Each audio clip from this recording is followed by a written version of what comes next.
Hello, hello! So after namin nag-aquarium by the bay, nag-cruise by the bay naman kami.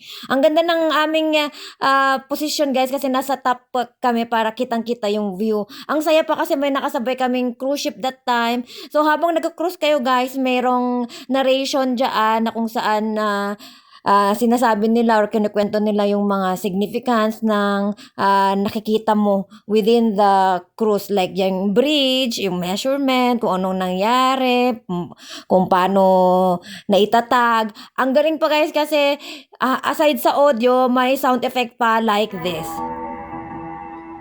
These were hard men, kidnappers, bank robbers, killers, men so dangerous that when the first batch arrived by train in 1934, not one was allowed to step down onto free soil.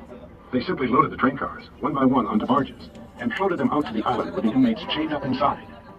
Rumor was that if a man died on Alcatraz, his corpse would be the same way, stone cold dead, chains. O, di ba ang galing? Doon sa bridge pala, lumagpas lang kami konti ng bridge, tapos umikot na kami papuntang Alcatraz. Another new experience for me. Ang saya.